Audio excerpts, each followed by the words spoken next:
एक गांव में एक मछुआरा अपनी पत्नी के साथ रहता था। वह सुबह सुबह घर से नदी की ओर निकल जाता और वहां जाल डालकर दिन भर मछली पकड़ता था। शाम तक जितनी मछली पकड़ पाता उसी बेचकर जो पैसे मिलते उन पैसों से अपना घर चलाता था। आमदनी अधिक नहीं थी, क्योंकि कभी ढेर सारी मछलियाँ फंसती तो कभी बहुत ही कम। जैसे तैसे उसके दिन गुजर रहे थे। इस पर भी वह संतुष्ट था और सुख चैन से अपना जीवन व्यापन करता था। लेकिन उसकी पत्नी लालची थी। चाहे वह कितने ही पैसे घर लेकर आए, वह कभी खुश नहीं होती और उसे उलाहना दिया करती थी। मछुआरा ज़्यादा मेहनत कर अधिक से अधिक पैसा कमा कर उसे खुश करने की हर कोशिश करता था, लेकिन कभी उसे खुश नहीं कर पाता था। एक सुबह जब मछुआरा उठा तो उसका शरीर बुखार से तप रहा था, लेकिन पत्नी के डर से वह जाल लेकर नदी चला गया।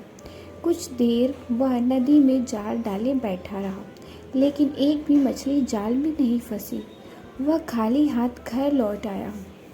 उसे खाली हाथ लौटा देख उसकी पत्नी चिल्लाने लगी। उसने उसे समझाने की कोशिश की कि आज उसकी तबीयत ठीक नहीं है, लेकिन वह नहीं मानी और मजबूरन मछुआरे को फिर से मछली पकड़ने जाना पड़ा। बुखार से तपता हुआ वह नदी में जाल डालकर बैठ गया। बहुत देर तक जाल डाले रहने के बाद भी एक भी मछली जाल में नहीं फंसी। वह निराश होकर लौटने का मन बनाने लगा कि तभी उसे जाल कुछ भारी सा प्रतीत हुआ। वह खुश हो गया कि शायद कोई बड़ी मछली फंस गई है। उसने जल्दी जल्दी जाल खींचा। जाल में एक सुनहरी मछली फंसी हुई थी। मछुआरे ने इतनी सुंदर मछली पहली बार देखी थी। वह उसे हाथ में लेकर निहारने लगा। तभी वह मछली बोल पड़ी, मछुआरे भाई, मैं इस नदी की रानी हूँ। मुझ पर दया करो, मुझे छोड़ दो। तुम मुझे छोड़ दोगे तो मैं तुम्हारी हर इच्छा पूरी करूँगी। मछुआरे को मछली पर दया आ गई। उसने वापस नदी के पानी में छोड़ दिया और घर वापस आ गया। घर में पत्नी ने उसे फिर खाली हाथ लौटा देख उत्पात मचा दिया। मछुआरे ने उसे किसी तरह शांत कर सुनहरी जादुई मछली की बात बताई। सारी बात जानकर उसकी पत्नी भड़क गई कि जब जादुई मछली हर इच्छा पूरी करने तैयार थी तो तुमने कुछ मांगा क्यों नहीं। उसने जबरदस्ती मछुआरे को नदी पर भेजा और जादुई मछली से खाने पीने का सामान मांगकर लाने को कहा। मछुआरा नदी पर पहुंचा और किनारे खड़े होकर जोर से चिल्लाया, मछली रानी बाहर तो आओ, मेरी एक विनती सुन लो। कुछ ही देर में नदी के पानी में हलचल हुई और सुनहरी जादुई मछली पानी के ऊपर आ गई। क्या बात है मछुआरे भाई, मुझे क्यों बुलाया? मछली बोली, मछली रानी, आज घर पर खाने का कुछ सामान नहीं है। मैं और मेरी पत्नी दोनों भूखे हैं। क्या तुम मुझे खाने का कुछ सामान दे सकती हो? मछुआरा हाथ जोड़कर बोला, क्यों नहीं? मछली बोली, तुम अपने घर पहुंचो, वहां खाने का सामान पहुंच जाएगा। मछुआरे ने वापस घर की राह पकड़ ली। जब वह घर पहुंचा तो देखा दरवाजे पर खाने पीने की ढेर सारी चीज़ें रखी हुई है। उसने आवाज़ लगाकर अपनी पत्नी को बुलाया और वे सारी चीज़ें दिखाई। उसकी पत्नी खुश हो गई। सारी चीज़ें घर के अंदर रखने के बाद मछुआरा बैठा ही था कि पत्नी बोली, तुम भी क्या बस खाने पीने की चीज़ें ही मांग कर लाए? सुंदर वस्त्र और कीमती आभूषण भी तो मांगने चाहिए थे। अभी जाओ और जादुई मछली से जाकर वस्त्र और आभूषण मांगो।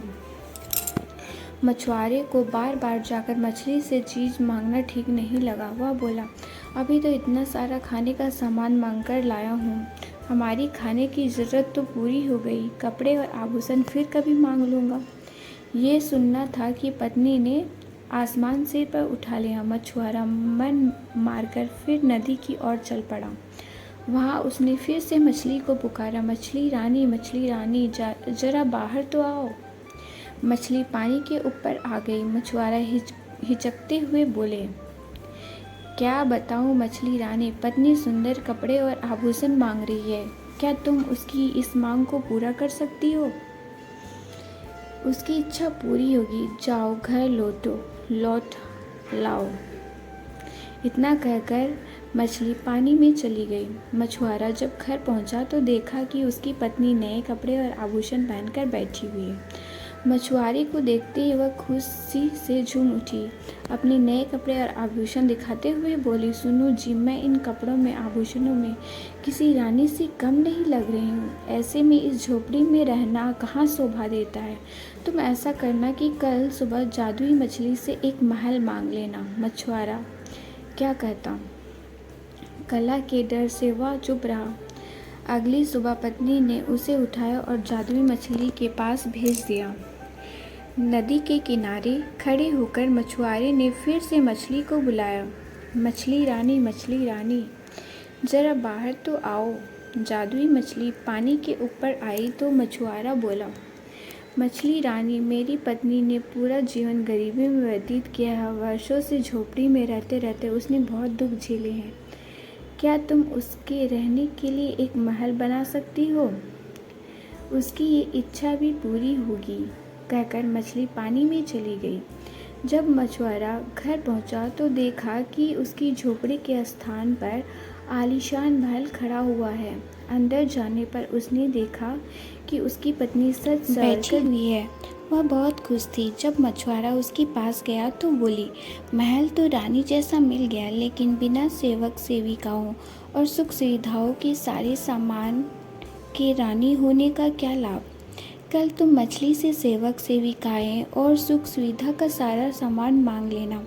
मछुआरे ने पत्नी को समझाने की कोशिश की, लेकिन पत्नी नहीं मानी। अगले दिन मछुआरे ने जादुई मछली से नौकर चाकर और सुख सुविधा के सारे सामान मांग लिए।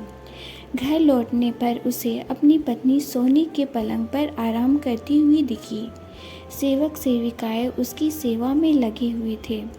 उसकी पत्नी बहुत खुश थी। कुछ दिन उसने बड़े मज़े से काटे, लेकिन फिर उसके मन में नई इच्छा ने जन्म ले लिया। एक दिन वह मछुआरे से कहने लगी, मैं इस महल में रानी तो बन गई, लेकिन अब मैं इस पूरी पृथ्वी की रानी बनना चाहती हूँ। जाओ जादुई मछली से कहो कि मुझे इस पृथ्वी की रानी बना दे। मछुआरा अपनी पत्नी की रोज़ रोज़ की इच्छाओं से तंग आ चुका था और इस बार तो अति हो चुकी थी। उसने मछली के पास जाने से मना कर दिया। इस पर उसकी पत्नी लड़ने झगड़ने लगी। इस पर भी जब मछुआरा तैयार नहीं हुआ तो उसने उसे महल से निकाल दिया। दुखी मछुआरा फिर से नदी पर गया और जादुई मछली को पुकारने लगा, मछली रानी, जरा बाहर तो आओ। जादुई मछली तैरकर पानी के ऊपर आ गई और बोली, क्या बात है, अब तुम्हारी पत्नी की क्या इच्छा है? मछुआरा बोला, अब तक मैं हर बार अपनी पत्नी की इच्छा लेकर तुम्हारे पास आया करता था, आज अपनी इच्छा लेकर आया हूँ। कहो क्या चाहते हो? मछली बोली, मैं चाहता हूँ कि तुमने अब तक हमें जो भी दिया है वह सब वापस ले लो। एक बात मुझे समझ आ गई है कि इच्छाओं का कोई अंत नहीं है। तुम जितना देती रहोगी मेरी पत्नी उतना मांगती रहेगी। वह कभी संतुष्ट नहीं होगी और बिना संतुष्ट हुए वह कभी खुश नहीं रह पाएगी। मछली बोली, तुम्हारी यह इच्छा पूरी हो, और वह पानी में चली गई। मछुआरा जब अपने घर पर पहुंचा तो महल गायब हो चुका था। उसके स्थान पर उसकी झोपड़ी आ गई थी।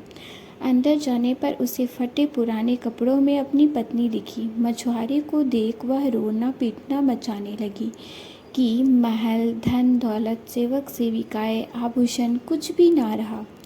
मछुआरे ने उससे कहा कि अपनी आंखों पर पड़ा लोभ का पर्दा हटाओ तो तुम्हें इस गरीबी में भी सुख नजर आएगा। जितना लालच करोगी उतना और लालच बढ़ेगा, इसलिए जीवन में जो है उसमें संतुष्ट रहना सीखो। मैं अपनी मेहनत से जो भी रूखी सूखी लाऊं उसमें खुश रहने को तैयार हो तो मेरे साथ रहो, नहीं तो मैं जाल लेकर जा रहा हूँ। पत्नी अकेले कैसे रहती? उसे एहसास हुआ कि वह लालच में अंधी हो गई थी। उसने अपने पति को बहुत दुख दिए हैं। वह मछुआरे से क्षमा मांगने लगी। उसके बाद वह जीवन में जो मिला उसमें अपने पति के साथ संतुष्ट रही। मोरल ऑफ जादुई मछली की कहानी। लालच का कोई अंत नहीं है। जो लालच में अंधा हो जाता है वह जीवन में कभी सुखी नहीं रह सकता।